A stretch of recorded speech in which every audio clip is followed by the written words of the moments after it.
Chicos, buenos días. Bueno, bienvenidos a este segundo taller. Vamos a empezar mientras, aún son las 10:02, mientras se van uniendo los demás compañeros. Va a haber, el compañero Ayrton va a proyectar un video mientras seguimos esperando. Gracias.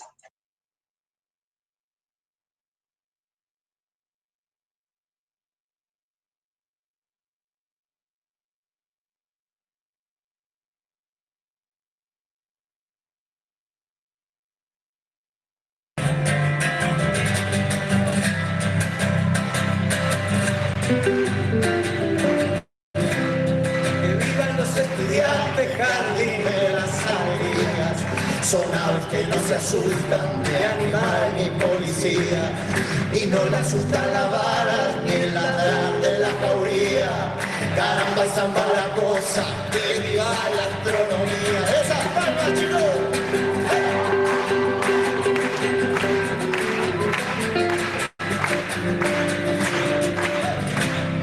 Que vivan los estudiantes que rugen como los vientos cuando les meten al oído sotanas o regimientos, pajarillos libertarios igual que los elementos.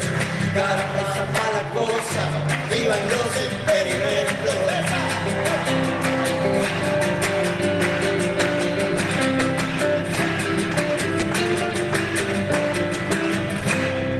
Me gustan los estudiantes porque son la levadura del pan que saldrá del horno con toda su sabrosura para la boca del pobre que come con amargura.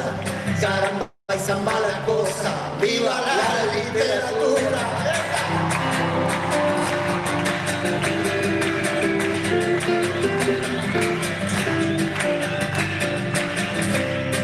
Me gustan los estudiantes porque levantan el pecho cuando les dicen harina, sabiéndose que es afrecho, y no hacen el sordo mudo cuando se presenta el hecho.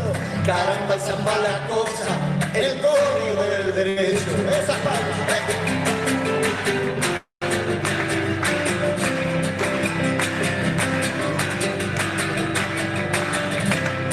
Me gustan los estudiantes que marchan sobre las ruinas con las banderas en alto, para toda la estudiantina. Son químicos y doctores, cirujanos y dentistas. Caramba, zamba la cosa, vivan los especialistas. A lo que quieran, el doctor Drexler atiende después en el camarín.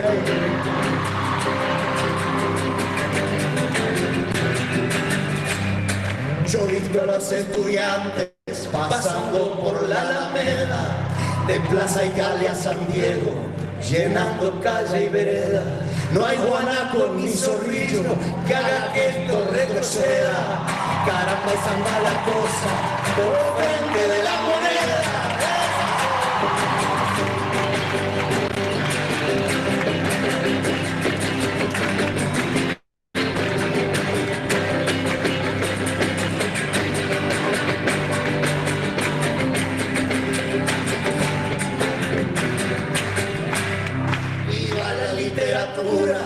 Viva la jurisprudencia, que haya ciencia para todos y plata para la ciencia.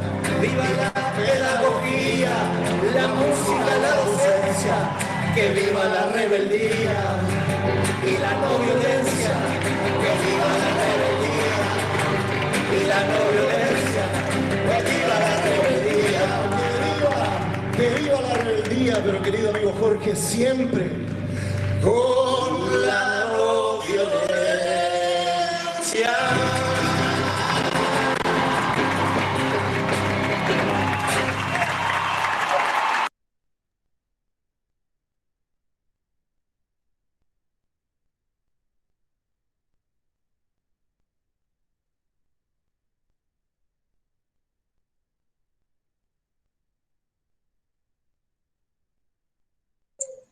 Muy bien, ahora ya damos inicio al taller. A todos los participantes, por favor, mantengan su micrófono y su cámara apagado para poder tener una mejor conectividad. Ahora doy paso al compañero Elton Montenegro, que nos dará algunas palabras. Él es el responsable de este círculo. Adelante, compañero. Gracias, compañera Fiorella. Bueno, ante todo, tengan muy buenos días con todos los presentes. Reciban un cordial saludo a nombre del Círculo de Estudios Huayna Calpa. Bueno, agradecerles a cada uno de ustedes por su presencia en esta segunda clase del taller de redacción de textos. Veo que tenemos nuevos compañeros que se están sumando el día de hoy. Bueno, a forma de recordatorio, el Círculo de Estudios Huayna Calpa es un espacio recientemente constituido, el cual tiene un carácter académico, cívico-cultural y organizativo en defensa de los derechos estudiantiles. Además, este surge de la necesidad de, como estudiantes universitarios, debemos de estar académicamente bien preparados, pero en muchos casos la universidad no cumple con nuestras expectativas académicas. Por ello, la importancia de impulsar estos espacios con la finalidad de llenar esos vacíos de conocimientos que deja la universidad y con esto poder desenvolvernos de forma más adecuada durante nuestra estancia en ella.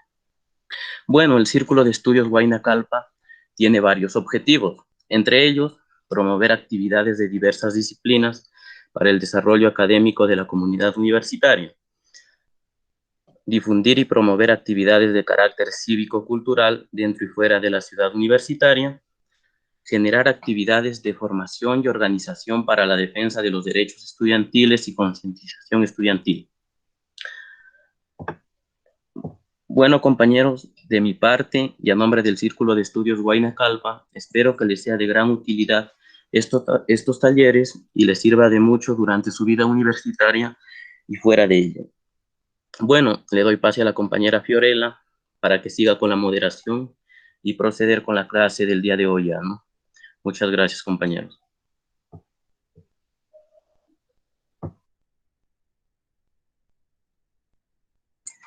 Sí, muchas gracias. Bueno, ahora iniciamos ya. El día de hoy el taller va a estar a cargo del docente Ángel Flores. Él es docente de Lengua y Literatura. Y en esta sesión 2 se va a tratar el tema de redacción de textos académicos según las normas APA séptima edición, en lo que es ensayos y monografías. Muy bien. Les paso a recordar a todos los participantes que por favor mantengan sus micrófonos y cámaras apagadas para poder tener una mejor conexión, ¿no? Excepto el docente. Si tienen alguna duda, algún aporte, por favor pedir la palabra a través del chat. Y bien, con esto doy pase al profesor. Buenos días, profesor. Puede iniciar. Gracias. Buenos días, compañeros. Buenos días con todos y todas. Bien, ya se ha hecho la presentación. Ya hemos estado también la semana pasada viendo algunos temas. Hoy, según lo que ustedes me habían conversado la semana pasada y lo que me había dicho el compañero Ayrton, quería enfocarme más que todo en hablar algunos temas básicos sobre ensayo y monografía. Sobre todo el ensayo, porque van a ver que en realidad el tema de la monografía solo es necesario tener en cuenta una estructura y algunos recursos expresivos al momento de redactar. En cambio, el ensayo sí es necesario elaborar quizás una postura y tener en cuenta las ideas que se van a redactar con el fin de sustentar una tesis u oración principal, como se le suele llamar, en la redacción. A ver, el ensayo, el taller va a tener esa primera parte y también hay un material de norma para ver cómo citar y cómo referenciar, que quisiera explicarles brevemente. Digo brevemente porque esas son diapositivas que he hecho en otros talleres y juntándolas salen como 40 diapositivas. Entonces, yo trataré de ser breve y si de repente hay preguntas específicas, podemos ir a los casos que se han consignado ahí o a la misma guía de las normas APA que también he subido al Drive que se les compartió para poder aclarar sus dudas en cuanto a lo que es la redacción según este formato, ¿no? Si hay alguna duda, alguna pregunta, ya saben, mediante el chat quizás, o pedir la palabra para poder hacer algún aporte. Sí, se está viendo lo que comparto, ¿no? ¿O no? ¿Me pueden confirmar? Porque eso demora a Sí, veces. sí se puede Sí, observar, compañero. profesor. Bien, Entonces, ¿todavía se ve o sale cargando? Bueno, voy empezando un poco entonces con esto. Para empezar, sabemos que tenemos a veces que escribir un ensayo en en las diferentes asignaturas que nos dejan. Pero, ¿qué es concretamente un ensayo? Bueno, un ensayo es un texto en el que es un texto argumentativo, es decir, es un texto donde expresamos una postura y se elabora con la finalidad de sustentarla de manera sólida frente a las diferentes propuestas o posturas, valga la redundancia, que hay sobre un tema en específico. Es muy fácil hacerlo a veces en el contexto secundario porque en la secundaria nos enseñan a veces con un tema directamente polémico, ¿no? La pena de muerte, el aborto, cuestiones así. Pero esto cambia un poco en la universidad cuando nos piden hacer un ensayo quizás con respecto a cuestiones un poco más específicas, ¿no? Hagan un ensayo, por ejemplo, sobre los cambios de la currícula en el caso de la educación, o en el caso de literatura nos dicen que hagamos un ensayo sobre una obra en específico, teniendo en cuenta algún aspecto de carácter técnico. Y eso requiere un poco más de elaboración. Requiere que seamos un poco más detallistas al momento de redactar nuestras posturas y elegir nuestros argumentos. Debido a la libertad que tiene el ensayo, y además que es un poco subjetivo, porque revela la postura del autor, a veces suele considerársele un género literario, pero también se usa en ámbitos académicos, como ya lo he dicho, sobre todo en humanidades. Y como estamos hablando de ámbitos académicos, la recomendación es que sea redactado siempre en tercera persona y que los argumentos vayan acompañados de una garantía, que en este caso sería la cita, para poder dar un poco más de sustento. Vamos pasando un poco. La estructura textual es la siguiente. Es la introducción, donde va la descripción o explicación del tema, y la formación de la oración principal o tesis. Es decir, esa oración que sustenta mi postura, que expresa mi idea y qué es lo que yo voy a tratar de defender a lo largo del texto. En el desarrollo van argumentos, recursos expresivos que defienden la tesis. Hay varios tipos de argumentos, los más usados en el ámbito académico son tres. De aquí en la siguiente diapositiva se los paso a explicar y paso también a poner algunos ejemplos. Conclusión. En la conclusión se reitera la tesis y de repente se sintetiza las ideas principales y también se puede dar pie a consignar algunas ideas que todavía podrían explorarse con respecto al tema, porque recordemos que en un ensayo no abordamos en totalidad muchas veces el tema en sí, sino una parte, por eso es que es importante delimitarlo, y puede por ahí sugerir ideas que podrían retomarse en una próxima investigación, sea para el mismo investigador o sea para otra persona que lo lea.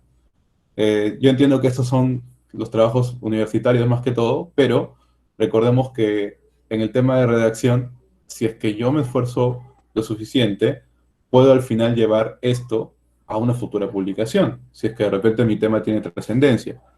Muchas veces sucede eso con los trabajos que tenemos en la universidad. O puede ser obviamente pie de hacer una investigación mayor. Por eso que es importante tener en cuenta estas estructuras y sobre todo esto, ¿no? Las ideas que podrían explorarse luego. A ver, el proceso de redacción académica, como ya les he dicho la semana pasada, es la elección, delimitación del tema e investigación, el fichaje, el registro de todas las fuentes y todas las citas que me pueden servir, planificación del texto, el esquema numérico, que la clase pasada estuvimos conversando, y la redacción y revisión, ¿no? Un borrador que brevemente se puede revisar para presentarlo. Esto es en realidad lo más importante de un ensayo. Si yo tengo claro esto, tengo claro lo que voy a hacer después. Acá hay que diferenciar. Una compañera me decía la sesión pasada que a veces hay profesores que le dicen emita su opinión. Bueno, la opinión en un ensayo está, sí, pero de manera sutil o de manera más elaborada. Porque, por ejemplo, aquí hay una diferencia entre postura, opinión y tesis. Una opinión es decir, los riesgos del trabajo pueden ser reducidos en una empresa. Es tu opinión, o sea, hasta ahí, bien, estás diciendo que pueden ser reducidos. Yo puedo decir, por ejemplo, como docente, ¿no? Hay otra forma de enseñar literatura. O yo creo que se puede enseñar de otra forma. Ya, hasta ahí estás opinando, muy bien, pero tienes que elaborar un poco más eso. ¿Estás seguro de qué forma? Explícalo brevemente.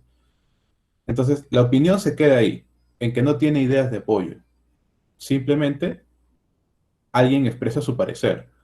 La postura es cuando ya manifiestas directamente que apoyas una propuesta o estás en contra de algo. Yo apoyo, por ejemplo, que se puedan implementar medidas que logren reducir los riesgos de trabajo en las empresas. Yo estoy en contra, por ejemplo, de que se implemente quizás este proyecto que va a empezar a contaminar las aguas de la playa de Huanchaco, por ejemplo. Podría decirlo, pero hasta ahí me estoy quedando nuevamente en postura, estoy apoyando una u otra. Ahora, la tesis o oración principal, que es lo importante en el ensayo, va redactada de esta forma. Y yo, como ustedes ven, lo que he hecho ahí es resaltar de diferentes colores, como para que veamos en qué segmentos se dividen. Al principio está prácticamente la opinión, elaborada de una manera formal. Los riesgos del trabajo pueden ser reducidos en una empresa, bien, pero la tesis u oración principal tiene siempre ideas de apoyo, mediante la instrumentalización de algunas prácticas colectivas e individuales seguras. Bien, ya tengo una idea. Después tengo otra, el uso correcto de equipos de protección personal y el adecuado mantenimiento de tales equipos. ¿Por qué decía yo que si yo hago bien mi tesis o oración principal, tengo ganado prácticamente ya todo el ensayo? Miren, si se dan cuenta, estas oraciones que son de apoyo, estas ideas de apoyo, podrían convertirse en mis argumentos. Yo podría aquí, dice, mediante la implementación de algunas prácticas colectivas e individuales seguras. Por ejemplo, podría buscar datos de casos o empresas donde hayan implementado este tipo de prácticas colectivas o individuales para mantener la seguridad. Y si encuentro, puedo hasta citar datos y ya tengo un argumento. Dice, el uso correcto de los equipos de protección personal. Puedo también igual buscar qué tipos de equipos se usan, en qué aportan a la seguridad y de repente algunos estudios de qué tan efectivos son estos o no en porcentajes, por ejemplo. Y por último, ¿no? El adecuado mantenimiento de tales equipos. Cada cuánto se tiene que renovar, cada cuánto se tiene que quizás arreglar, qué cosas se pueden arreglar y qué cosas ya no. Entonces, todo eso también se puede hacer y se puede quizás hasta ahí, por ejemplo, podría ir bien la opinión de un experto que te diga que sí, que mediante eso se puede reducir el riesgo de una empresa. Obviamente esto es debatible, ¿eh? Esta tesis es debatible. Yo lo pongo aquí justamente por eso, porque también esa es otra de las características que debe tener la oración principal. Debe ser algo debatible. Y como es debatible, es posible de ser sustentado mediante un análisis crítico de diversas fuentes y elaborar argumentos a favor o quizás hasta en contra. Bien, entonces por ahí ya tengo una diferencia. Y sabemos que esto es lo principal en el momento de hacer un ensayo. A ver, esquemas argumentativos. Esto es lo que viene después. Para poder sustentar mi tesis, que ya la elaboré muy bien, ahora tengo que buscar argumentos. ¿Y qué tipos de argumentos hay? Si ustedes buscan en Internet, y a veces Internet no es tan confiable, si es que no se tiene ciertos recursos para poder diferenciar, van a aparecer hasta 50 recursos argumentativos. Y esos 50 recursos argumentativos, lamentablemente, hasta están llenos de falacias. Y son falacias que a veces nos damos cuenta y usamos en el lenguaje oral, en un debate, hasta en una clase o hasta el profesor te los dice. Si ustedes se ponen a ser un poco observadores, van a ver que de repente los utilizan o de repente ellos los utilizan. Por ejemplo, apelar a la tradición, falacia. Apelar a la religión, falacia. Por más que sea tu religión, está muy bien. Tus creencias son tuyas. No quiere decir que por eso ya puedas usarlo como argumentos. Eh, también válido para el que no cree, ¿no? También no necesariamente tiene que ser un argumento. Por ejemplo, apelar también a la integridad de la persona que se cita. Bueno, nuevamente, argumento moral. Hay que tratar de diferenciar bien, entonces. Y como esto es una cuestión básica, no quiero explayarme en los 50 recursos argumentativos, ni tampoco en cuáles son válidos o no, yo les recomiendo usar en su mayoría estos tres, que son el sintomático, el instrumental y el analógico. Disculpen que aquí de nuevo ya habido este problema con la ortografía, que raro, se lo había corregido.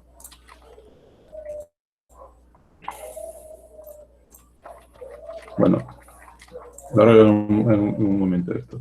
Ya, a ver, en el sintomático, yo lo que tengo que entender es que ahí puedo citar datos, hechos, resultados de investigación, cuestiones concretas, es decir, cosas que me puedan apoyar mi idea, que demuestren un caso, un hecho, en donde se vea que lo que yo estoy diciendo es viable, es factible, es evidente. En las relaciones de causa-efecto, si yo hago A, se desliga o se desprende que va a pasar B, o puede pasar B por lo menos. Entonces ya tengo una forma de cómo argumentar y así demostrar o sustentar la validez de mi afirmación. Analógico, puedo comparar dos elementos, dos situaciones, a dos personas o dos textos, si es que quiero, si es que estoy haciendo análisis de textos, y ver en qué se diferencian y decir, ¿no? Bueno, si en este ha dado resultados, en este también puede ser. Si esta medida es igual que esta, entonces esta también, y esta ha sido buena, entonces esta también lo va a hacer. Vamos a ver algunos ejemplos y también con algunos esquemas como para ver esto. Por ejemplo, sintomático, ¿no? Un hecho concreto, fumar hace mal, o disculpa, la idea, fumar hace mal. Ya, pero demuestra pues que fumar hace mal, o sea, un hecho, por favor, algo concreto, ¿no? Bueno, es que fumar o el alquitrán se acumulan en sus pulmones. Entonces, fumar daña el sistema respiratorio. Ya tengo un hecho y lo podría hacer de otra forma también. Estos argumentos normalmente se utilizan cuando, por ejemplo, cito un hecho histórico, cuando, por ejemplo, cito un dato o el resultado de una investigación para reforzar un poco lo que yo estoy proponiendo o sustentando. ¿No? Por ejemplo, en la malla curricular del Sistema Educativo Básico Curricular, disculpen, el diseño curricular nacional debe volver a retomar cierta fuerza en los contenidos. Es una afirmación. ¿Cuál sería un argumento sintomático? Citar un caso, por ejemplo, de países donde se está volviendo a esto, o donde todavía el contenido sigue siendo importante, y de esa manera podría decir que ese es una forma muy acertada de mejorar quizás la educación. Argumento instrumental. Causa-efecto, ¿no? Por ejemplo, acá la persona quiere demostrar que manejar bicicleta es algo que es una buena medida que debe implementarse, ¿no? Se debería incentivar el uso de la bicicleta. ¿Por qué? Porque andar en bicicleta es bueno para la salud. Y entonces, si andar en bicicleta es bueno para la salud, tenemos una población más saludable si es que incentivamos el uso de la bicicleta. Ese es el instrumental. Cuando yo establezco una relación de causa-efecto, va a pasar algo si hago A, ¿de acuerdo? O también puedo explicar que de repente pasó B porque alguien hizo A. Entonces, puedo establecer esa relación y también demostrar algún hecho o alguna idea que yo quiera proponer o sustentar al final de cuentas. Ejemplo para un ejemplo para eso es el tema de la bicicleta, pero por ejemplo también podría ser que para reducir un poco el tema del nivel de desempleo, podríamos decir, bueno, podríamos incentivar o reforzar las pequeñas y microempresas. ¿Por qué? Porque son en su gran mayoría las que dan trabajo a los peruanos y de alguna manera ayudarlos con créditos y establecer algunas oportunidades de asistencia técnica desde el Estado para que también puedan remunerarles bien a sus trabajadores. Entonces diríamos, ¿no? Si se hace esto, tendríamos personas con mayor trabajo y empresarios más exitosos. Eso puede ser debatible, nuevamente, pero son cosas que se tienen que utilizar para poder demostrar una idea. Y el analógico. El analógico, nuevamente, es comparar dos elementos, como ya le había explicado antes. Aquí se está comparando el atletismo y el fútbol, y se dice que ambos tienen los mismos beneficios que otras prácticas como el tenis, por ejemplo.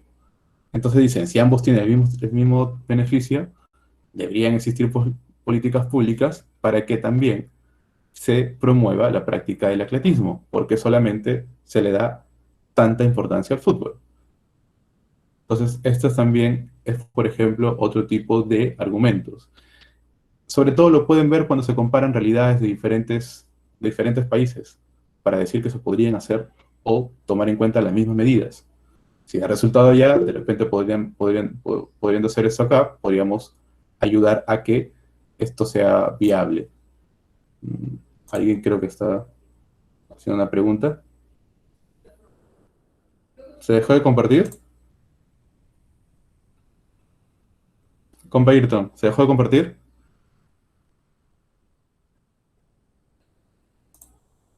Compa Ayrton, ¿me escribió algo o no? Ya, voy a compartir de nuevo entonces.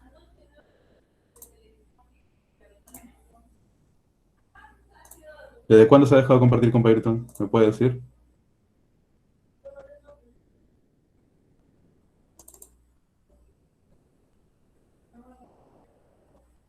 ¿Ya está? ¿O no? Sí.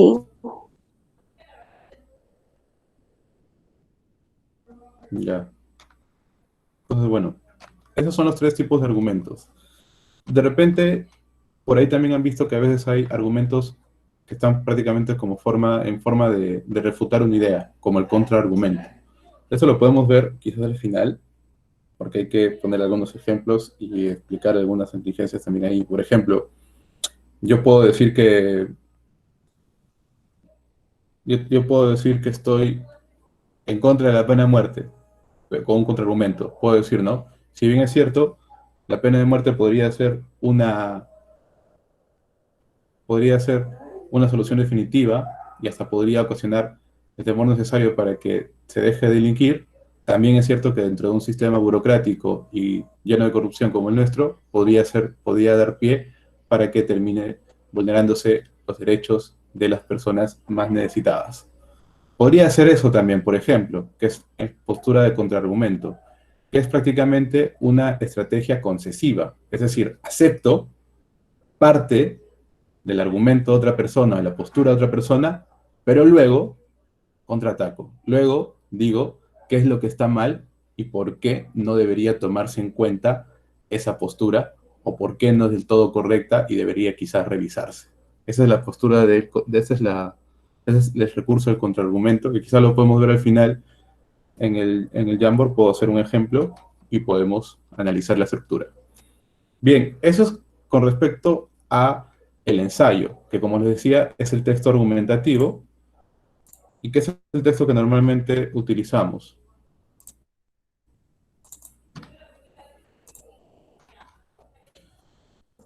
¿Sí lo pueden ver o dejado de compartir nuevamente? A mí me parece como que ya hubiese dejado de compartir. Sí, se observa, profesor.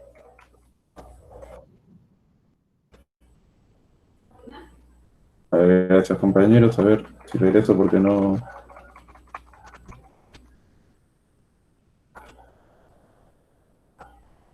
Disculpen, dejaré de compartir porque se me ha congelado un poco, se me ha congelado la pantalla un momento. Ya.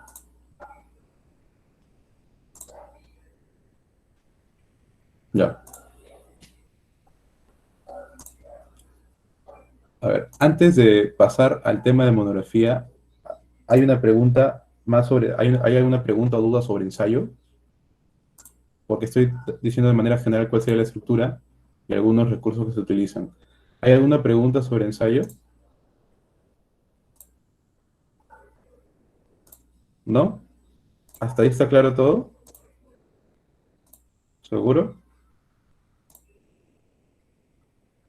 ¿Hasta ahí está claro todo o no?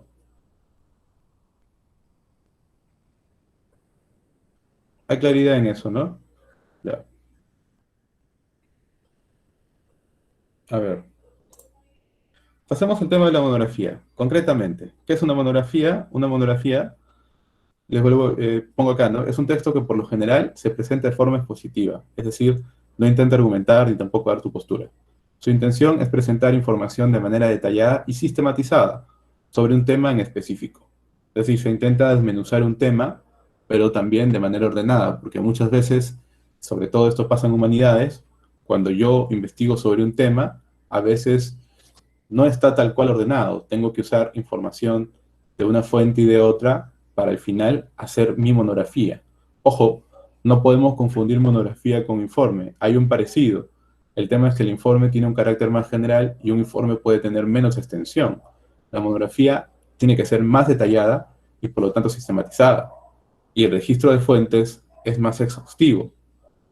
No sé si de repente haya esa confusión también, porque un informe, bueno, se puede armar desde 5 o 6 hojas hasta, si quiero, 15, 20, pero una monografía, por el nivel de la complejidad que tiene, normalmente tiene entre 20 a 60 cuartillas. Obviamente teniendo en cuenta el formato APA, ¿no? Espacio y medio, tamaño 11, que de repente puede hacer que eso sea un poco más extenso. Bien, entonces, una monografía es obviamente un texto donde se presenta de manera expositiva.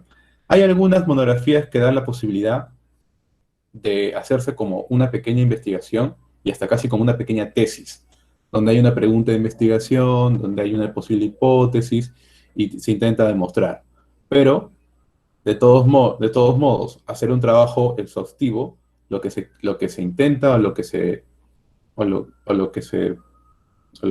propone este tipo de texto es que esto sea lo más objetivo posible, sin entrar a la libertad que de repente tiene el ensayo. La monografía es un poco más exhaustiva en ese caso. Bien, entonces, una estructura para manejarlo simplemente, ¿de acuerdo? La monografía normalmente tiene estas 10 partes, algunas son opcionales, como ustedes verán, estas dos. Ya en esos momentos explicaré un poco. Por ejemplo, la portada, bueno, es el título del trabajo y los datos del investigador y quizás de la institución en el caso de ustedes.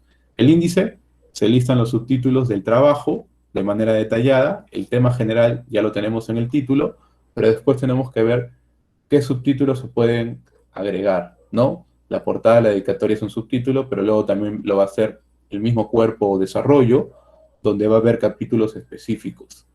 La dedicatoria o agradecimiento, eso es opcional, uno puede dedicar o agradecer el trabajo. El prólogo también es opcional y sobre todo el prólogo es cuando la monografía es objeto de publicación, porque de repente tiene un trabajo mayor y es quizás una buena fuente de consulta, ¿no? Obviamente eso para un trabajo universitario quizás no sea. En realidad quizás la monografía que se haga en la universidad como trabajo puede ser quizás en un inicio solo un trabajo y si lo voy ampliando, pues sustentando más, esa monografía se puede convertir en un libro para publicar, ¿no? Entonces, por eso es que el prólogo aquí es opcional. Se hacen explicando los motivos que llevó al trabajo, por lo que se hizo el trabajo, o alguien más explica las virtudes del mismo, ¿no? Las virtudes del trabajo, las limitaciones tal vez, quizás también, porque es importante delimitar así el tema, ¿no? Introducción, la síntesis del trabajo, ¿no? O tema e ideas principales. Normalmente tiene 3 o 4 carillas, dependiendo de la extensión de la monografía. Te va diciendo, por ejemplo, qué método es utilizado para recabar la información. En este caso, normalmente es el análisis y síntesis, ¿no? Análisis de diversas fuentes y síntesis en la monografía.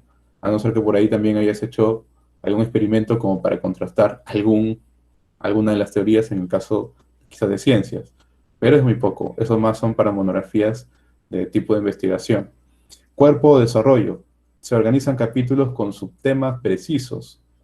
Si yo tengo, por ejemplo, una monografía sobre el conflicto armado interno, tendré pues de repente un capítulo sobre los gobiernos que sucedieron, los antecedentes, hechos anteriores, las consecuencias del conflicto, los actores en el conflicto, y eso se organiza en los capítulos con los subtemas, de manera precisa, atendiendo a capítulos al respecto.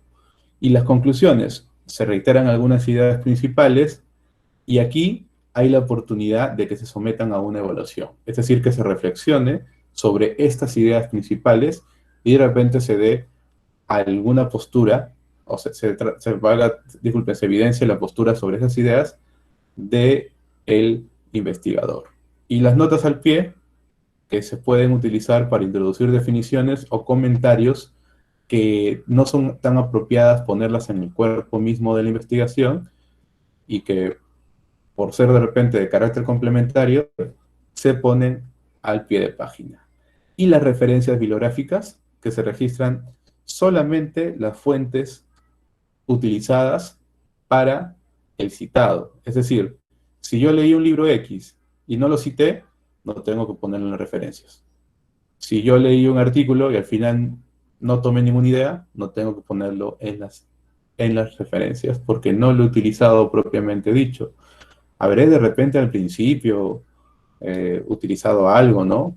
Quizás para guiarme, pero como no lo he utilizado en el mismo texto, no se referencia.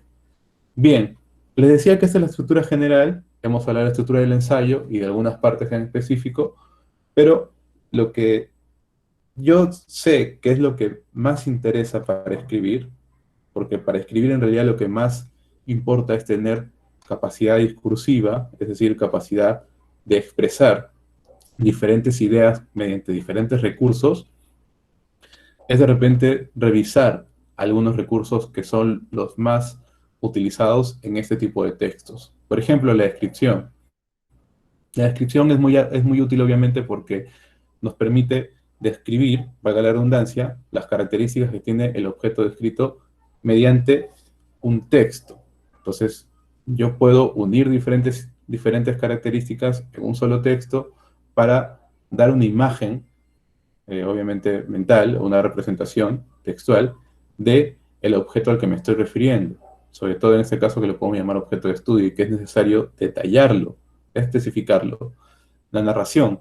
¿Qué sucedió? ¿Dónde? ¿Cuándo? Eso también es muy importante porque en algunos casos, por ejemplo, voy a contar sucesos, voy a narrar hechos, voy a poner ejemplos, voy a tomar fragmentos de pasajes históricos y entonces voy a tener que narrar definitivamente. Entonces, y otro es la definición, que responde a la pregunta ¿qué es o en qué consiste? Otro, por ejemplo, podría ser la pregunta retórica, pero yo no la consigno aquí porque la pregunta retórica está más dada para textos de carácter no académico, como por ejemplo un discurso político, o de repente se puede utilizar en una clase o en un discurso de corte de una intervención cultural, ¿no? O quizás en un ensayo, pero en un ensayo literario. Entonces yo no lo he consignado acá porque en realidad la pregunta retórica tiene una intención de manipular directamente al receptor, y eso le quita objetividad al ensayo. Y si queremos, o a la monografía, disculpen, y si queremos buscar más recursos, vamos a encontrar. Sobre todo vamos a ver que en recursos expresivos también están los recursos literarios. Pero vuelvo a incidir, esos recursos literarios o figuras se utilizan más para textos que tienen una plasticidad mayor, una libertad mayor, como por ejemplo un discurso político, un discurso cotidiano, un ensayo literario, una crónica periodística que esté entre literaria y periodística que suele haber. Entonces, eso no se utiliza mayormente en estos tipos de trabajos. Ah, y aquí me olvidaba, se ha ido en este cuadro, pero sí está, si no me equivoco, se puede utilizar también la comparación. Yo puedo explicar un tema comparándolo con otro, y de repente también la clasificación, los tipos, por ejemplo, que son cosas que se utilizan al momento de redactar. Entonces, yo tenía algunos ejemplos, breves en realidad, la descripción, ¿no? Es un mamífero de 4 patas, de tamaño, pelaje y formas muy variadas, pertenece a la familia de los cánidos, se encuentra acompañado siempre al hombre en su cotidianidad desde tiempos antiguos, civilizaciones primitivas, suelen tener un olfato muy desarrollado y fino. Bueno, esa es una descripción muy básica. Si ustedes ven, por ejemplo, en el tema, sobre todo en el tema de lógica, van a encontrar diferentes tipos de definición, y hay una que es la más utilizada, que es por género próximo y característica específica.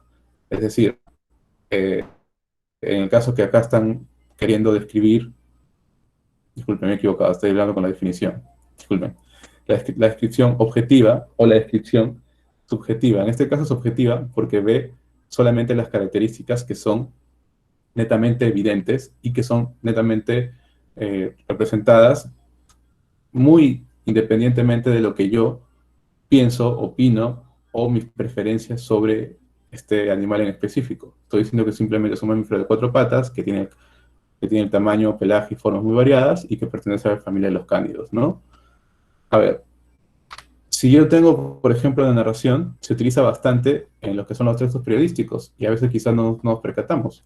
El Pleno Jurado Nacional de Elecciones desestimó, cuando yo tengo ya este verbo, una acción en concreta, estoy narrando, el recurso de reconsideración presentado por el ciudadano Ángel Neira Olechea para que se permita postular al Congreso de la República en las elecciones generales 2021. A los secretarios que asumieron funciones en el Parlamento disuelto o en el que se encuentra vigente. Entonces, esto, por ejemplo, es la narración. Y yo lo puedo encontrar en un texto académico cuando, si yo de repente tengo que hacer un texto sobre, de repente, la teoría, la teoría de la evolución, tengo que narrar de repente un poco cómo es que Darwin pudo formularla. ¿A partir de qué? Obviamente voy a decir, no, Darwin viajó y observó y comparó diversas especies para al final formular esta teoría. Ahí estoy narrando algunas acciones. Brevemente, en un párrafo, en 3 líneas, pero lo estoy haciendo. No es la narración literaria, no es la narración grande que se hace, pero lo puedo utilizar como recurso cuando tengo que contar pasajes, como pasajes históricos, datos, ejemplos o noticias. Y tenía también la definición, que bueno, acá sí viene bien, acá sí viene a ser exacto lo que decía sobre lógica, que sobre todo a veces hablamos de la definición por género próximo y características específicas, en las cuales estamos diciendo pues a qué clase pertenece el objeto que estamos definiendo y qué función o qué características tiene. Dice una portadilla donde portada es el nombre que recibe la hoja que se coloca antes de la portada del libro.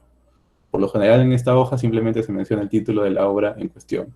Obviamente esta es una sencilla definición, hay cuestiones más elaboradas, pero son recursos que también van a tener que utilizar. Y quiero regresar al cuadro porque yo les he puesto preguntas aquí, consejos compas, para que puedan escribir. Cuando yo tengo que, por ejemplo, empezar a escribir y digo, me toca, por ejemplo, hablar de la crisis económica producida por el coronavirus.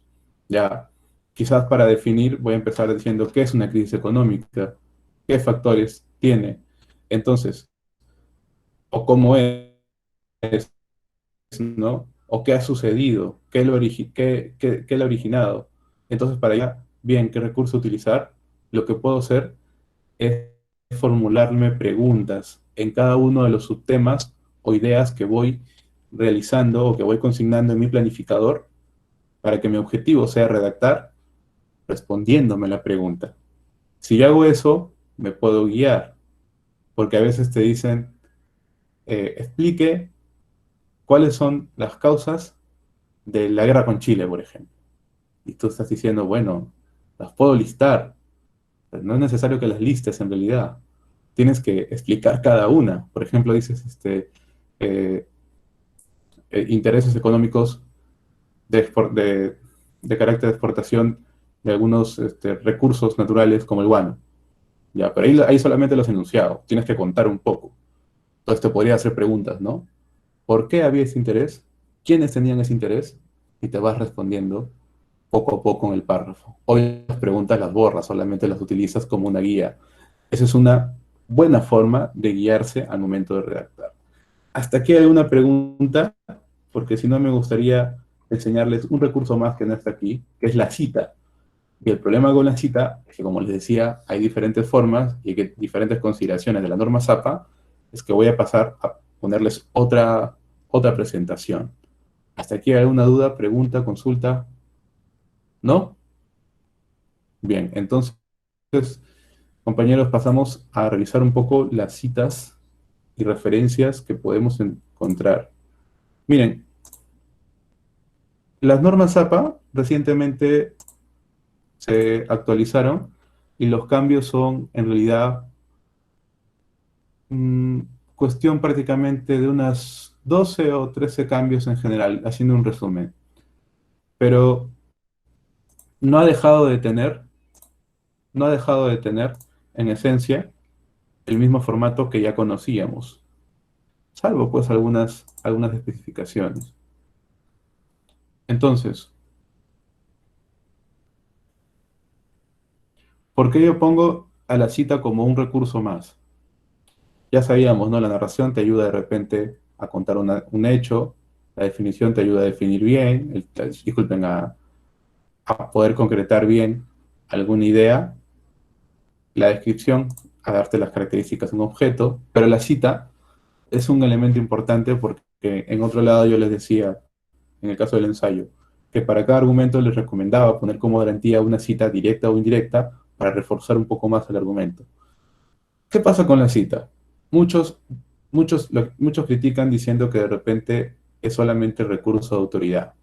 Bueno, eso es si tú das por sentado que lo que has citado tiene validez simplemente por estar en un libro, lo cual no es del todo correcto. Hay ideas en los libros que también obviamente tienen que criticarse, que tienen que reformularse y que pueden utilizarse de diversa forma al momento de redactar. La cita, compañeros, es un recurso porque evidencia qué cosas. Primero, que he investigado, que he consultado sobre el tema. Segundo, que mi investigación tiene antecedentes y yo estoy desarrollando y aportando algo nuevo, además de lo que ya se ha dicho antes. Tercero, porque en realidad la cita me ayuda a identificar cuáles son mis ideas de la de otra persona. El tema de la honestidad, que tanto hablamos, el tema de no plagiar, por ejemplo, ¿no? Entonces tiene diversas razones por qué citar, pero lo que yo le digo concretamente, la cita le da un poco más de solidez a tu investigación, porque demuestra que has investigado y demuestra que eres capaz de procesar críticamente aquellas ideas que otras personas ya han producido. ¿Qué tipos de fuentes puedo citar? Algunos me dirán, ¿por qué he puesto Facebook, Instagram y Twitter? Y lo voy a pasar a explicar. A ver, bueno, yo tengo libros, obviamente, periódicos, tesis, películas, series o documentales. Aquí depende, ¿ah? Por ejemplo, una película, obviamente, si de repente estoy haciendo una crítica de cine, no sé si habrá ese tipo de cursos o de trabajos, quizás no, pero sí puede ser más concretamente un documental sobre un tema de investigación. O sea, por ejemplo, puede ser un documental sobre temas históricos, puede ser un documental sobre la salud en algún país. Una serie o una película también podría utilizarse de repente para ver los arquetipos, en el caso, por ejemplo, de literatura. Entonces, ¿podría yo utilizarlo? Sí, lo puedo utilizar. De repente, para quienes van a utilizarlo como herramienta pedagógica, las películas, tendrían que consultarlas y de repente extraer escenas y citarlas. Figuras, imágenes, gráficos, mapas mentales, infografías. Esto está además en realidad decirles que sí se utiliza como para ilustrar mejor una idea. Las tablas, sobre todo las estadísticas, que a veces son muy importantes para reforzar y demostrar que yo no simplemente me he inventado los datos, he sacado de algo. Informes o reportes, por ejemplo, puedo citar, si quiere, el informe epidemiológico que lanzó el Instituto, para la redundancia, el MINSA a principios de año, donde se decía que iba a haber una pandemia irremediablemente y se tenían que destinar recursos, ¿no? Puedo citarlo, por ejemplo.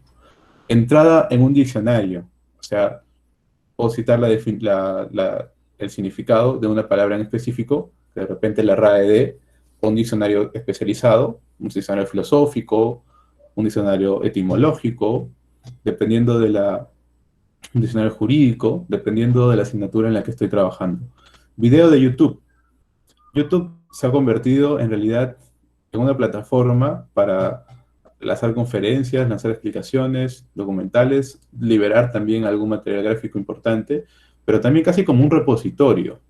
Y hay gente que ha empezado a subir cantidades de información, obviamente algunos con licencias y otros no, lamentablemente, que me pueden ayudar a reforzar también las ideas eh, que yo voy a desarrollar en un texto.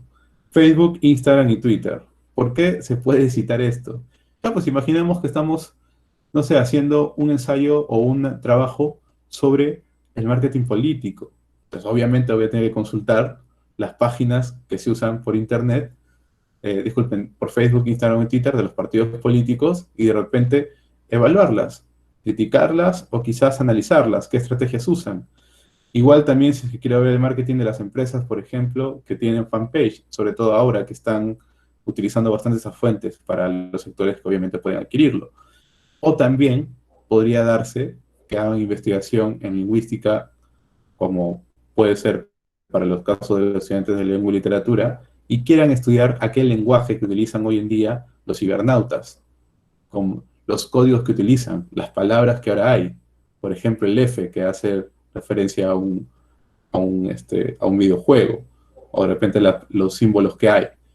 Alguno de repente se reirá y me dice, ¿pero eso realmente puede investigarse? Sí, porque es producto obviamente del uso de las redes. Ha creado nuevos códigos y eso en lingüística se, se investiga. Entonces, por eso es que las APA han puesto ese tipo de fuentes, por ejemplo. No es porque haya tomado ya cierta, ya le haya dejado seriedad. Y siendo concretos también es porque algunos portales de noticias, por ejemplo, o de difusión, han empezado a compartir información directamente por el fanpage. Por ejemplo, el Gran Combo Club, o la página trujillana de noticias que se llama Conmemoria. Entonces, obviamente que se pueden utilizar este tipo de herramientas, ¿no? Y algunos intelectuales o académicos tienen canales de YouTube donde explican diversos temas, o critican o hacen videocolumnas, o dan conferencias, que también podrían citarse, y también lo hacen por Facebook a veces, en un en vivo, más ahora. Entonces, se puede hacer. ¿Qué otros tipos de fuentes? Uy, estoy repitiendo, ¿qué pasó? Ya, un podcast, obviamente, se puede hacer también. Comunicaciones personales, sí, también se puede citar. Hay una forma, una app, una aplicación móvil, un archivo en PDF, seminarios, congresos, simposios, conferencias, la Biblia, Wikipedia. Bueno, obviamente ya eso depende del investigador, ¿no? Yo concretamente, mi criterio sería que Wikipedia no lo usen para citar, y si lo usan, alguna vez se meten a Wikipedia, que sea solamente para guiarse y luego ir a otra página, porque la verdad, datos que son imprecisos. Libro en una antología, ¿ya? Puede ser, una colección también puede ser de libros, un PPT, pero ojo, el PPT se cita sobre todo nuevamente. De repente, por ejemplo, yo quiero ver aquellas estrategias o recursos que utiliza un conferencista para emocionar o para convencer a su público. Y ha armado su presentación y está libre en internet, lo cito, pero para mostrar algunos ejemplos o cosas que le ha hecho, de repente. O sea, la cita se puede utilizar de manera estratégica según mi intención en el texto. Argumentar, reforzar ideas, exponer, evidenciar, mostrar las fuentes. ¿De acuerdo? Cuestiones generales. Formato. Bueno, el APA recomienda tamaño de papel carta, pero en realidad sabemos que vamos a utilizar el A4. Eso ya no hay, no hay discusión ahí. Yo lo pongo porque, bueno, el APA lo sugiere. Márgenes, 1 pulgada por todos lados, 2,54 centímetros. Se puede configurar en el mismo Google Docs o en el mismo Word también, por si acaso. Tipo y tamaño de fuente. Cuando me refiero a serifas, me refiero a los adornos. O sea, por ejemplo, aquí tengo yo algunos adornitos pequeñitos en el tema de mi letra, y aquí no. ¿Por qué es necesario con serifas y sin serifas? Bueno, puede parecer un detalle mínimo en realidad, sin importancia, pero se recomienda que sea sin serifas para las humanidades, donde solamente se utilizan letras, y se recomienda que sean con serifas para los cursos de ciencias, porque hay fórmulas que de repente contienen algunos símbolos o algunos signos que pueden ser confusos y te pueden ser parecidos a algunas letras. O sea, eso pasa bastante. Entonces, por eso es que se recomienda sin serifas para las humanidades y con serifas para ciencias. El interlineado es doble y bueno, 11 puntos dice acá dependiendo de la letra. El Calibrí y el Arial 11 Lucia Sans Unicode, 10 puntos. Con serifas, Times New Roman 12, Georgia de 11 puntos. Este lo he resaltado porque es una fuente que no está en el Google Slide, que es el que yo uso. De repente está en el PPT, en diapositivas de Microsoft Office, disculpen, en las diapositivas de Office. No me he dado cuenta. Intenté descargarlo, pero es un poco complicado, no se puede implementar en esta Google Slide. El interlineado doble, la sangría en la primera línea, 1.27, eso es importante. En el primer párrafo, la primera línea de los párrafos tiene que ir siempre 1.26 centímetros. Citas textuales y parafraseadas. Esos son los dos tipos de citas que existen en el cuerpo de un texto. ¿Y qué quiere decir textuales o parafraseadas? Textuales, cuando yo utilizo directamente el texto de otro autor. O sea, tomo una porción del texto y la introduzco en mi ensayo. Y parafraseada, cuando estoy enunciando la idea del autor, pero con mis propias palabras. Igual tengo que reconocerle que la idea no es mía, tengo que reconocer que la idea no es mía y darle el crédito a la persona que la ha enunciado. La cita textual corta, ¿de acuerdo? La cita textual corta es cuando incluyo una cita de menos de 40 palabras en el texto donde estoy escribiendo, o que estoy escribiendo, ¿no? Acá, por ejemplo, la literatura, como afirma Beatriz Arlo, pongo la fecha, o sea, el año que fue publicado, la página y luego la cita, entre comillas, porque no es mi texto. Puede ofrecer modelos según los cuales una sociedad piensa sus conflictos, ocluye o muestra sus problemas, juzga las diferencias culturales, se coloca frente a su pasado e imagina su futuro. Es así que en las obras más importantes de la literatura universal, como la Ilíada, están presentes las creencias religiosas de los griegos, sus diversos hábitos culturales y, en general, su visión del mundo. Entonces, aquí, por ejemplo, he hecho que esta cita sea parte de mi texto y la he acoplado. Le he quitado aquellas palabras que no me servirán para que tengan coherencia con lo que yo estoy diciendo. Podría también cambiar la forma de citar y en vez de decir, como afirma Beatriz Arlo, puedo decir la literatura, entre paréntesis, pongo Sarlo, 1990, P03, cierro y simplemente abro la cita y luego continúo. ¿De acuerdo? Hasta aquí, por lo que vamos viendo, se dan cuenta que esa parte no ha cambiado de las normas APA. Sigue siendo lo mismo. ¿Dónde ha cambiado? En las referencias, en algunas cuestiones de algunas fuentes que ahora se usan, en que ahora, por ejemplo, se puede citar a Facebook, se puede citar a Twitter. Antes había solamente cambios provisionales. Ahora ya se ha contemplado diferentes cuestiones de fuentes electrónicas. Entonces, pero las citas siguen siendo lo mismo y lo vuelvo a repetir porque me imagino que algunos de ustedes ya las manejan, pero quizás otros todavía no han trabajado con citas APA, ¿no? Con citas en formato APA. Bueno, aquí están las partes de la cita, ¿no? El autor, año y página, y la cita textual propiamente dicha. A ver, y la sangría en la primera línea, como les decía, 1.27 centímetros, siempre se tiene que utilizar. Esta es la cita textual larga, es decir, cuando son más de 40 palabras. Cuando son más de 40 palabras, yo tengo que escribir esta cita en un párrafo aparte, y tengo diferentes formas de enunciarla. Pero lo más importante aquí es que como ya es un párrafo aparte y además le he dado sangría, que también tiene que ser 1.27, van a darse cuenta que ya no es necesario poner comillas, solamente en la cita textual corta. Ahora, ¿por qué decía que se puede enunciar de diversas formas? Miren, un ejemplo, ¿no? Pero más allá de estas afirmaciones generales, ¿qué es la memoria? Punto y coma. Según Valdata, la memoria, 2 puntos. Y paso a poner la definición que Valdata da sobre la memoria. Entonces aquí, nuevamente, yo he enunciado, he puesto la fecha y aquí recién estoy poniendo la página. Podría ser que también acá, esta fecha la ponga aquí. Y hasta de repente el mismo autor podría poner Valdata, 2009, P.177. Y haberlo dejado así, no hay ningún problema, ¿no? Pero más allá de estas afirmaciones, ¿qué es la memoria? bueno, este concepto, dos puntos, implica remitir. O sea, podría cambiarlo. No tengo ninguna dificultad en eso con respecto a las citas. Cita parafraseada. La cita parafraseada, como les decía, es decir, lo mismo que el autor ha dicho en el texto original, pero yo lo voy a cambiar con mis palabras. Aquí tenemos la misma cita textual que yo les he mostrado al inicio, y aquí la estoy parafraseando. La literatura, como afirma Beatriz Arlo, es una muestra de la forma de pensar o el espíritu de época de una sociedad en determinada etapa. Tal es así que en las obras más importantes de la literatura universal, como la Ilíada, están presentes las creencias religiosas de los griegos, sus diversos hábitos culturales y, en general, su visión del mundo.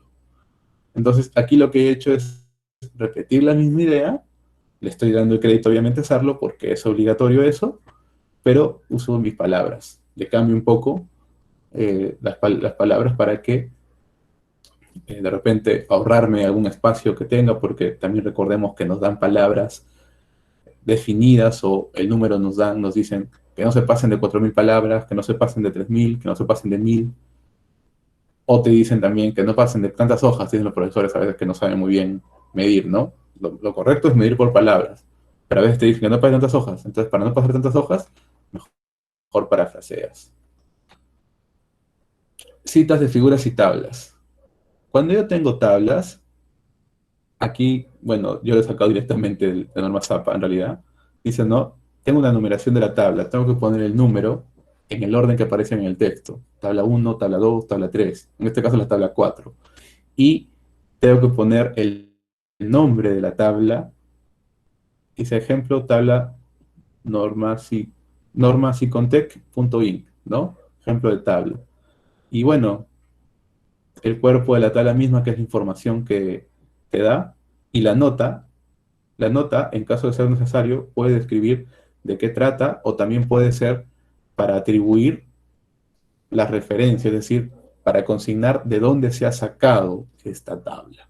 Tengo algunos ejemplos más adelante que también les voy a mostrar. Entonces dice número de tabla, título de tabla, nota, atribución o derechos o describir el contenido. Y si la tabla es larga, es decir, la tabla ocupa, por ejemplo, una hoja, mejor es ponerla como anexo al final del trabajo. Bien, ¿cómo citar una figura? Los cuadros, fotografías, infografías, mapas mentales, todo eso se llama figura. ¿Ok? No hay diferencia en ello. Cuadro, fotografía, mapa mental, infografía son figuras. Entonces, así como las tablas se numeraban, también la pongo, figura 1. Si tiene nombre la figura, la pongo arriba. Acá no tiene porque es una fotografía. Normalmente los fotógrafos no le ponen un nombre, al menos el de Juan Rulfo no aparecía. Y en la nota, en este caso, lo que yo he hecho, he optado por atribuir los derechos, que sería sacado pues de un artículo del País, ¿no? Adaptado de 100 fotografías de Juan Rulfo, fotografía Juan Rulfo, 2011, obviamente estoy atribuyendo que es de Juan Rulfo la fotografía, el País y bueno, simplemente el enlace. Tipos de referencias. Las referencias tienen una estructura en específico. Las referencias bibliográficas, y aquí sí hay un cambio también en el caso de las normas APA. Primero va la información del autor, que normalmente es el apellido, luego el título de la información del título, disculpen, del libro, y la editorial, la información de la fuente, es decir, de dónde he sacado este material. En este caso es impreso y lo he sacado justamente de esta editorial, ¿no? Es importante que el título vaya en cursiva para que se diferencie de lo demás y pueda ser ubicado rápidamente por el lector al momento de consultar las referencias. Esta es la estructura general. Sin embargo, estos elementos pueden variar de acuerdo a si soy más específico o no con las referencias. Referencias de libros, nuevamente. Si es autor corporativo, entonces la corporación asume la autoría y normalmente es la editorial. ¿De acuerdo? Si yo tengo un libro con título y subtítulo como aquí, tengo que consignarlo todo. Y nótese que la diferencia entre la sexta y la séptima edición es que ya no va el lugar de publicación. Antes iba Lima, Barcelona, Madrid, París, ¿no? Iba como como lugar donde se ha editado. Ahora ya no. Si los autores son más de uno, se tienen que usar esta I. Y por favor, también tengamos en cuenta que pueden citarse hasta 25, pueden consignarse hasta 20 autores en la referencia. Después tendrían que dejarse puntos suspensivos e ir hasta el último, si es que son hasta 40, ¿no? Se pueden hacer. Eso también aparece en el manual de las normas APA que yo he dejado. Referencias de la sección de un libro. Por ejemplo, aquí me importa porque yo he consultado solamente una sección del libro y no he consultado todo el libro. Entonces tengo que poner primero la sección del libro y después ya pondría el número del libro, entre paréntesis, de qué página le he utilizado, ¿no? En este caso es del 79 al 98. Y lo mismo aquí en este ejemplo, pero en este ejemplo lo interesante es que aquí es el capítulo, aquí es un artículo dentro del libro, o sea, son artículos de este autor, pero yo solamente he consultado uno. Entonces, nuevamente, he puesto aquí el nombre del artículo que está dentro de ese libro y aquí pongo las páginas en donde se encuentra. ¿Qué sucede si referencio una revista? Como por ejemplo de acá, Muñoz Vila, enero, febrero de 2012. Las revistas tienen un periodo de publicación. Normalmente son mensuales o bimensuales o trimensuales o una vez al año o una vez cada semestre. Recuerdo, dice enero, febrero de 2012. Lo que se haga por un niño se hace por un pueblo. Ese es justamente el artículo que yo he consultado. Y la revista internacional Magisterio. Ahora, aquí es importante poner el número. A veces también te pueden pedir que pongas el volumen y hasta el año. ¿De acuerdo? Este es el número. Nada más, el número. Y aquí, obviamente, las páginas de que he consultado en la revista. Nuevamente igual acá. Y acá hay dos autores.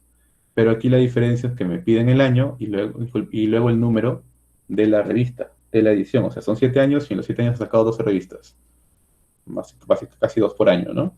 Entonces, eso es importante también. A veces me piden si es que hay esa información. Nuevamente, las páginas que he consultado y esto también es importante.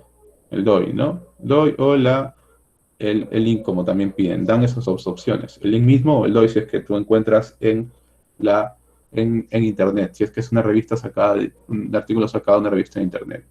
De un periódico, también puede ser. Y también puede ser en formato físico o en formato electrónico. Aquí es bastante importante la fecha del día en que se publicó el artículo que está citando. El nombre del artículo y el nombre del medio y la página donde aparece. Aquí también es lo mismo, ¿no? La fecha del artículo, el nombre del lugar del blog o del sitio web donde estás consultando. En este caso es una sección del país que es Palmas de Viento.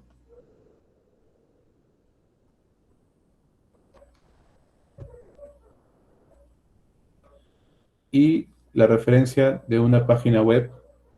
Por ejemplo, aquí en la referencia de la Organización de Naciones Unidas por la Educación, la Ciencia y la Cultura, el día que se ha publicado el artículo en esa página web y el nombre de esa página. Y además se junta, pues, esto, ¿no? Que es el enlace. La referencia de un video, esto, por ejemplo, es importante tener en cuenta que siempre va a ser el autor, de acuerdo a cómo se consigne en el video. En el video, en este caso sacado de YouTube, el autor sería el canal, porque es el que lo está publicando en YouTube, y el día en que lo ha publicado. El nombre aparece como tal, aparece en YouTube por si acaso, y es importante poner antes de la fuente misma, que es YouTube, el archivo de video. Las referencias de figuras, como ya lo estaba diciendo, por ejemplo, es el apellido del autor, nuevamente sus datos, la figura número 1, desea decir, y las 100 fotografías de Rulfo. Bien. Bueno, aquí hay alguna explicación más de trabajos como con imágenes, por ejemplo, de un cuadro, la ronda nocturna, la figura, el número la nota es opcional, como decía aquí, por ejemplo, estoy describiendo, ¿no?, que es el lienzo más famoso del pintor Van Rijk, disculpen,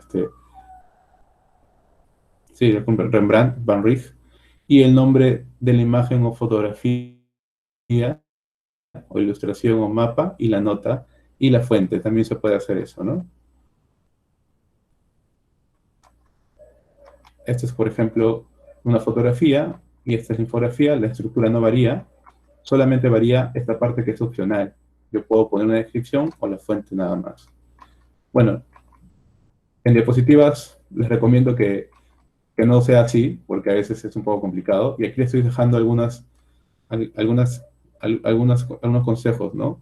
Técnicas de estudio y generador de referencias, citas en línea, que son algunos consejos que se tienen que utilizar. Ya se los he dicho en la clase pasada, solamente hago recordar. Sobre todo esto, si yo quiero citar bien, tengo que hacer fichas bibliográficas y de resumen. Es decir, cada vez que lea, tengo que consignar en una ficha todos estos datos y guardarlo en una carpeta para poder usarlo. Y también igual mi ficha misma, ¿no? Los fragmentos de los textos o los comentarios que voy haciendo sobre los textos que voy utilizando para luego poder redactar. Bien, y esas son las referencias bibliográficas. Disculpen por la extensión de esta parte y por lo que también puede ser un poco monótono el tema de las referencias, pero hasta ahí sería el tema de las normas APA. Si hubiese alguna pregunta, alguna duda, algo en lo que lo pueda ayudar en estos momentos, y de repente podemos extendernos ahí usando otra herramienta como el Jamboard para ver algún caso, en estos momentos podría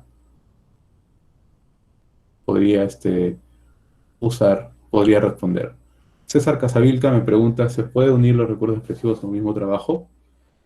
¿Podrías participar directamente y explicar y formular esa pregunta, por favor? ¿Cómo así? ¿Qué tal? Muy buenos días. Buenos días para todos los compañeros. Buenos días al expositor. Buenos días. Primero, es por la información con respecto a las normas APA. Y segundo, con respecto a lo que habían mencionado en el texto, habían puesto el texto descriptivo, el texto narrativo. ¿Se puede unir en un mismo texto, en una misma monografía, en un mismo ensayo? ¿Se pueden unir estas dos expresiones, de dos formas?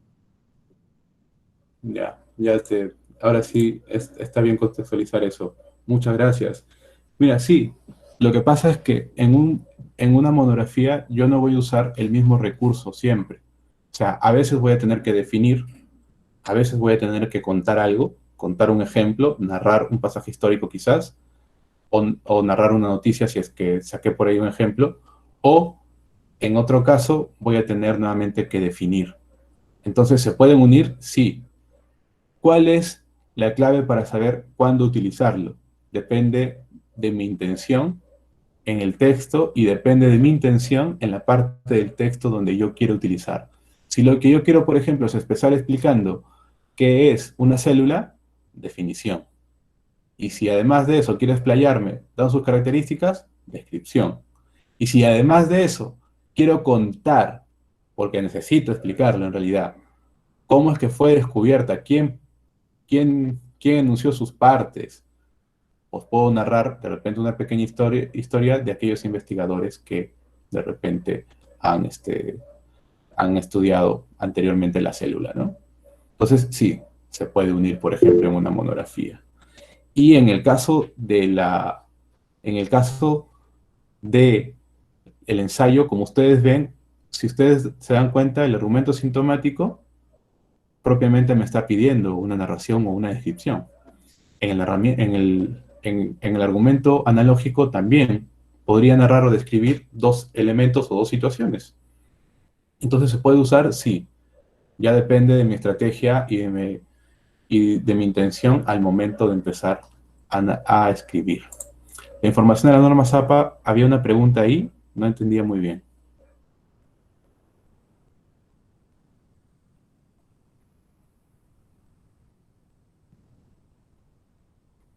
No entendí muy bien sobre la información de las normas ZAPA o solamente era un comentario, agradecer. No entendí muy bien ahí, César.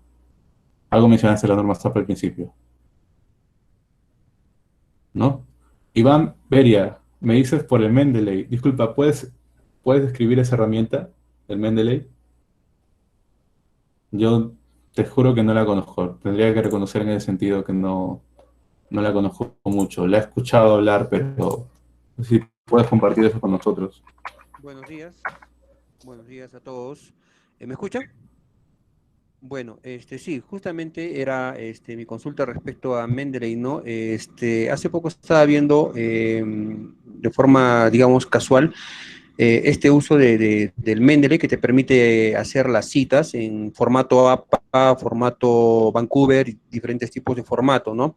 Para efectos de insertar principalmente en los trabajos monográficos y de investigación. Bueno, eso de manera general, ¿no? Pero mencionaste también en tu exposición algunos aspectos relacionados al uso de los gráficos, por ejemplo, uno, y al otro al tema perdón,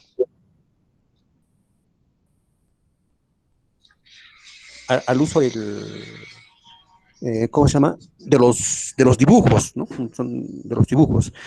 Entonces, cuando nosotros citamos pues citas, insertamos cuadros y también, digamos, si que se puede, podemos poner los dibujos, ¿no? Esa era mi inquietud, ¿no? Ya que, bueno, por lo que sé es que el Mendeley es un poco más, más sencillo, ¿no? En cuanto a la inserción de estas citas, ¿no? Esa era mi inquietud. Oh, muchas gracias por aclararme lo del Mendeley, porque sí, acabo de ver que es un software, ¿no? Porque hay varios en realidad. Es Mendeley, hay otro que se llama Wava Tools, hay otros que se llama, por ejemplo, Zotero, que se integra al mismo Word, y hay otro que también les recomendé, que es una extensión nada más, que se llama el MyBeat. ¿Cuál es el problema de todos estos software?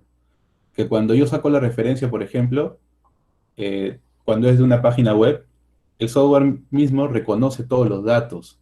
O sea, yo estoy consultando, por ejemplo, un artículo de la ONU, por decir. Quiero sacar alguna información de la ONU.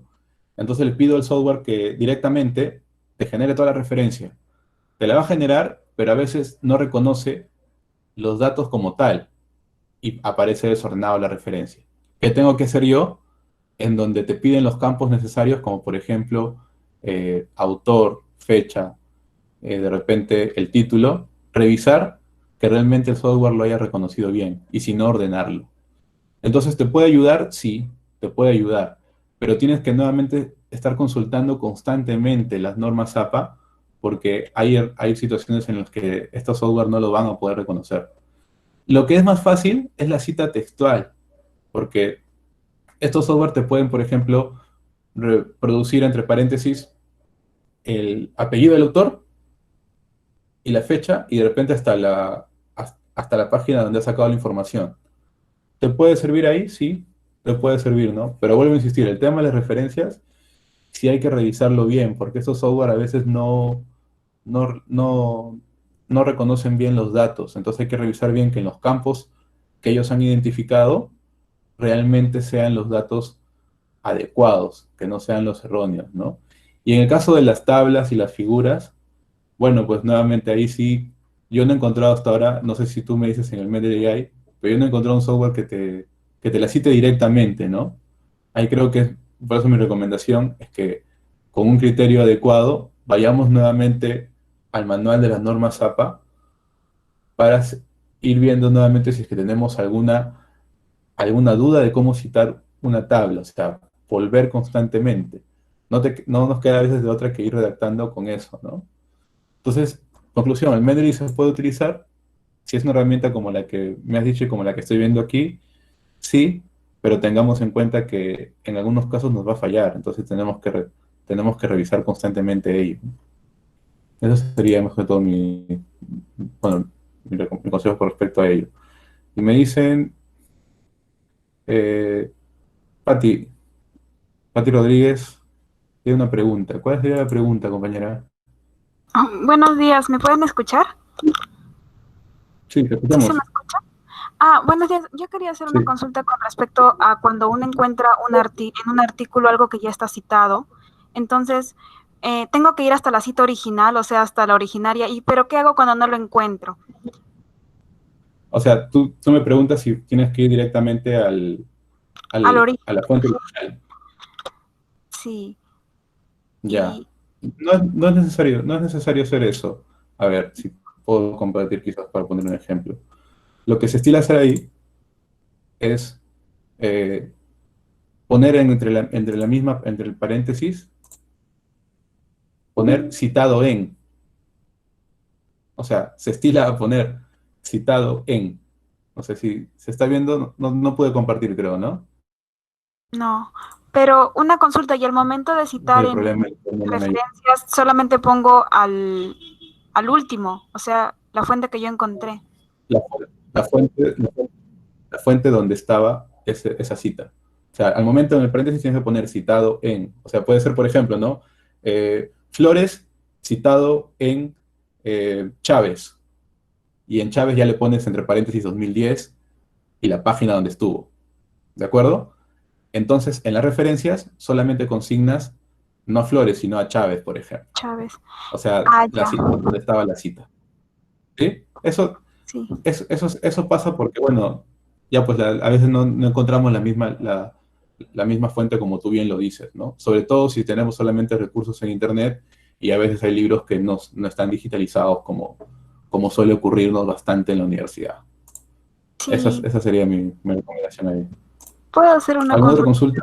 Sí, por favor. Y con respecto, por ejemplo, si yo escribo en un párrafo una idea que he sacado de 2 autores, ¿cómo hago para citarlos? O sea, por ejemplo, estoy hablando de la contaminación, pero para ese párrafo, para sintetizar la idea de mi párrafo, usé 2 fuentes. ¿Cómo hago para citar las 2 fuentes en paréntesis?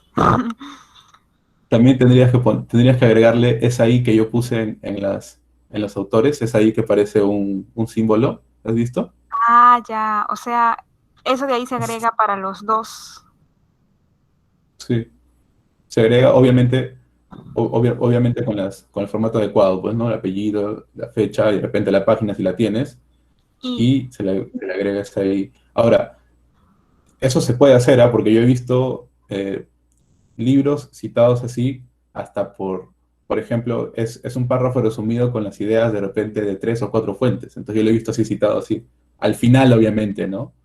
O quizás, si a ti te conviene más, puedes agregar una nota al pie de página y ahí referenciar a los 2 autores. O sea, no referenciar, disculpa, sino consignar que ha sacado de 2 fuentes distintas, pues, ¿no? Las ideas. Porque de repente en el cuerpo no le encuentres mucha originalidad. Hay esas 2 opciones, Pati.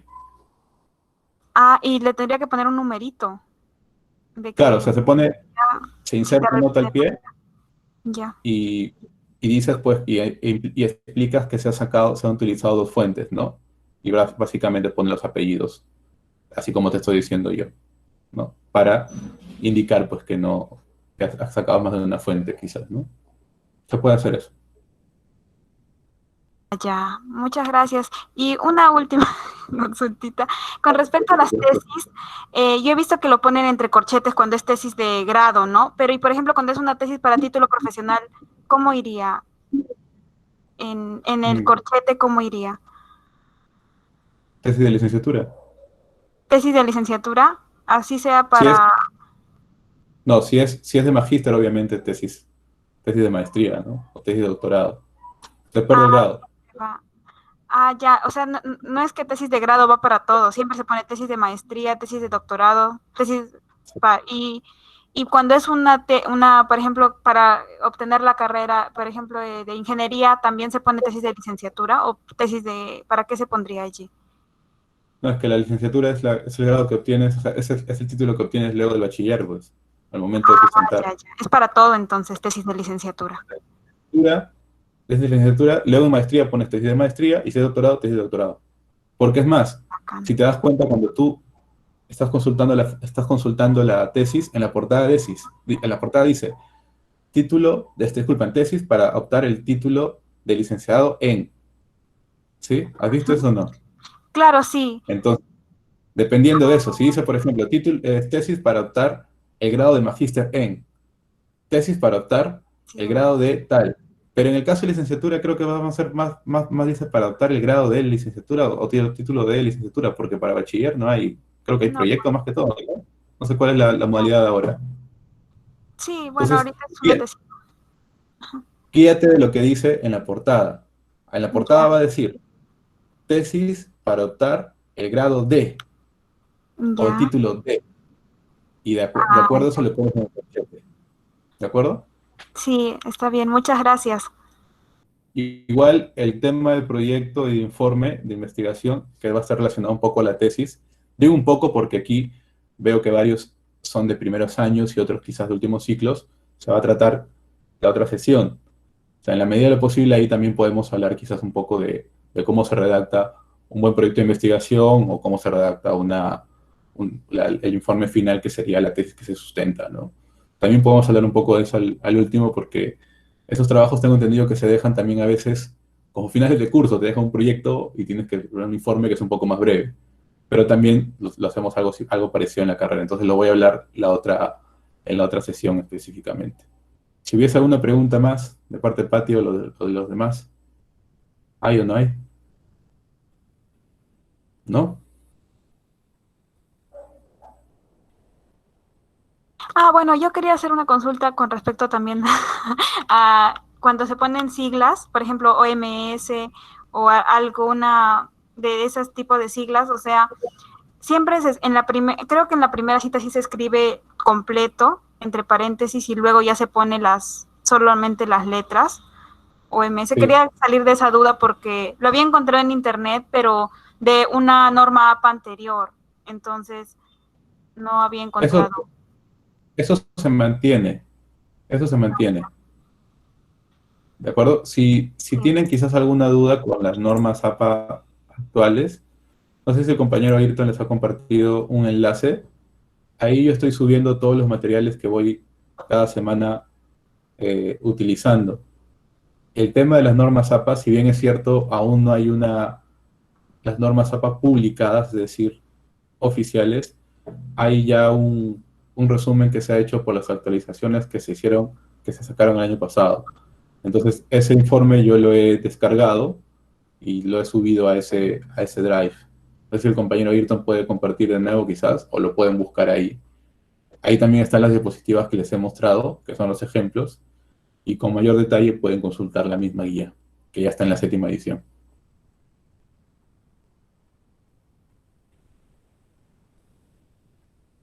Sí, ya lo Bien, no sé encontré. si hubiese más preguntas. Gracias.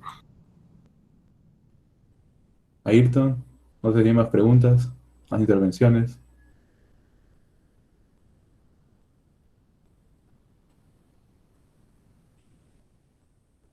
¿No hay? Bueno, si no hubiese más intervenciones, no sé, le dejo no sé qué me diga el compañero Ayrton o la compañera Fiorella, creo que es la que estaba moderando. Sí, bueno, creo que ya no van a hacer más preguntas los chicos, entonces creo que ya habrá algunas palabras de despedida de parte de usted o del compañero Elton. A ver, no sé, para ya cerrar el taller. Bueno, yo les agradezco a todos por asistir. Quizás si hay dudas o hay mayores inquietudes, quizás las podemos resolver en la otra sesión. Los materiales que estoy dejando son básicamente las diapositivas que hago, pero también si se dan cuenta hay libros sobre redacción en específico.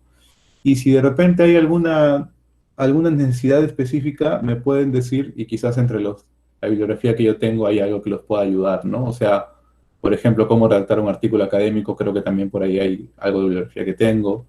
Y tengo otros manuales de escritura que también les puedo hacer llegar. Con todo gusto les puedo compartir lo poco que he aprendido y lo que tengo también en cuanto a material digital que, que he logrado en realidad juntar en todos los años que llevo enseñando redacción y también produciendo algunos textos, ¿no? Entonces, si si ustedes tienen alguna duda con el compañero Ayrton, o quizás si me buscan en Facebook pueden hacerme alguna consulta si lo desean después. Yo encantado de ayudarlos. Muchas gracias también a los organizadores por invitarme a este taller y nos vemos en la sesión 3 que ya sería la última, la próxima semana.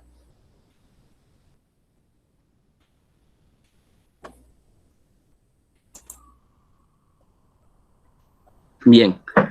Bueno, compañeros, de mi parte, agradecer al compañero Ángel por la ponencia que nos viene brindando en este taller de redacción de textos. Igualmente, dar las gracias a cada uno de ustedes, compañeros, por su asistencia e interés que muestran en adquirir nuevos conocimientos, ¿no?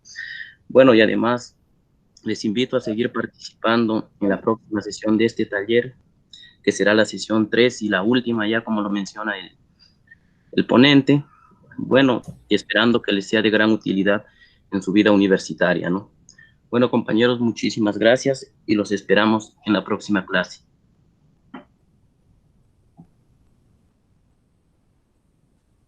Bien, hasta luego.